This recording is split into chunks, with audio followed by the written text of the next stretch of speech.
Hi, Kevin Coop here, and this is FaceTime with the Content Guy, coming to you from the National Grocers Association Convention in San Diego. You're looking at us. Michael Sansolo is here with me. This is one of those great opportunities we have to do this on camera. I know you're looking at us going, we look like Statler and Waldorf from Sesame Street. Which is quite true at this moment. Or it's like a bad Walter Matthau, Jack Lemmon movie at this point. If anyone has an old video of us, feel free to bring that up and look at that image. Actually, I'd rather they just burn it, because it's not going to be pretty. Anyway, we wanted to talk a little bit today about storytelling, and some of this is prompted by the fact that Michael recently was reading a story about Brexit and Jeremy Corbyn. Yeah, and I'm not going to talk about Brexit because we don't want to get into all the issues around what's going on in the United Kingdom. But Jeremy Corbyn, they're having the debate in the House of Commons in Parliament, and Jeremy Corbyn, the leader of the opposition party, stands up because they're talking about doing the process again and again, and he says, this is like Groundhog Day. And I thought, wow, a movie. A movie. He read our book. Yeah, that's our book. That's our thing. And I looked the next day, there were some articles about it, and they all quoted that he said Groundhog Day. And the interesting thing about that was that every article that I read, because you and I had this conversation, they made the Groundhog Day reference, but nobody said Groundhog Day.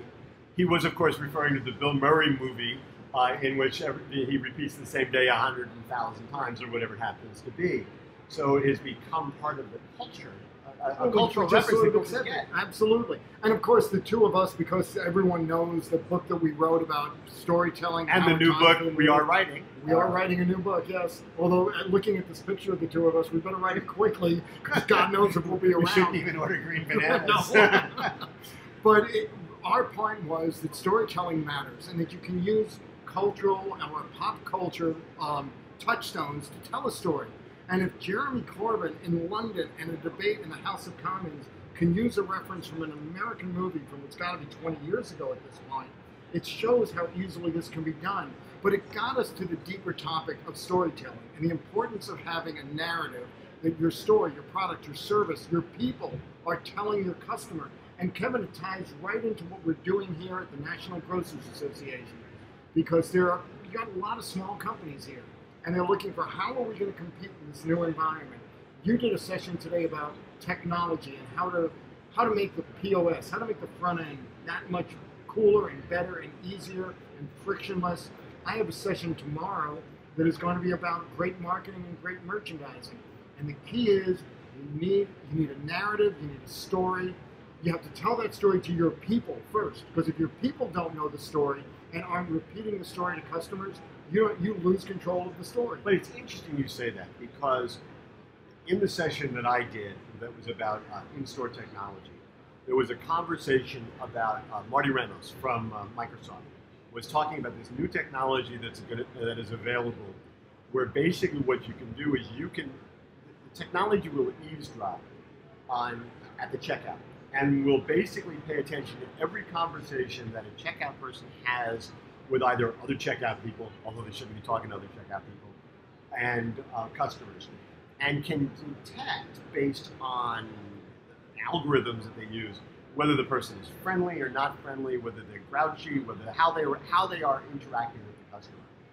And my first reaction to this was, that's a little creepy. How transparent are you going to be about this? Because if every word, every syllable, every intonation is being recorded, is that a little weird for people? And I think, frankly, the answer is yes. And I would agree with you. Right? And you got to sell that in a very specific way, especially if I'm the consumer and I'm part of that, even though I may not be the target of it. But it also occurred to me that, first of all, yes. I mean, if you want to be able to figure out who your best customers are, or not best, your best checkout people staffers are, yeah.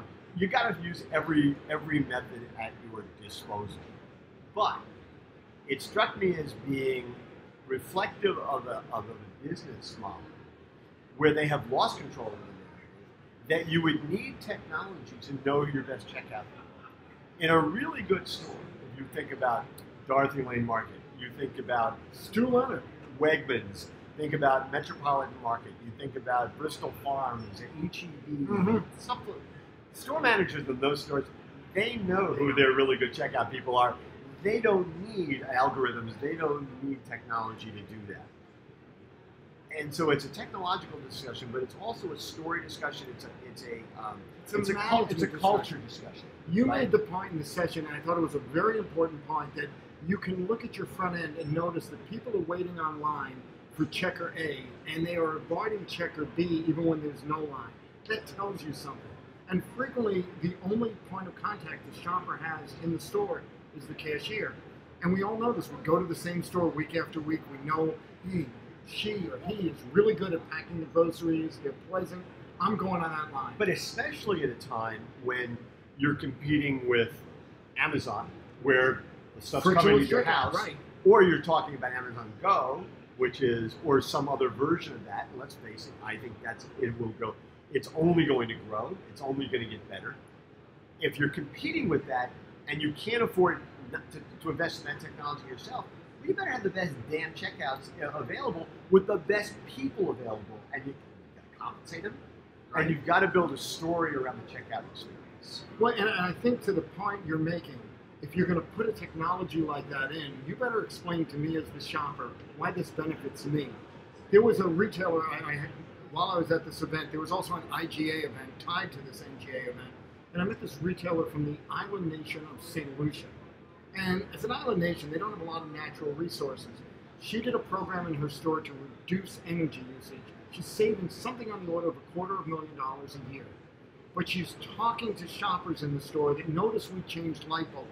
By doing that, we are saving energy, and so you're tying the consumer to your good efforts. By the way, if we save energy costs, we can lower prices. Absolutely. Yeah, we can. But if you don't tell the shopper, and probably everyone watching this video, whether they're at home or in office or whatever, the light bulbs above you have changed. They are more efficient, they are more effective than they've ever been. They cost more when you buy them, but they cost less over time. But you never go to a store and see a sign that says, notice we've switched to LEDs, and here's why. It's saving energy. It's making our freezer case that much more efficient, so the food is kept better. We talk about storytelling, and storytelling is a great thing. But you have to have a story, you got to tell the story. If you don't tell it, it's a useless story. And by the way, it's like Groundhog Day. You got to tell it over and over and over and over. I got you, babe. Anyway, this is a great way to do FaceTime with the content guy and with the other content guy.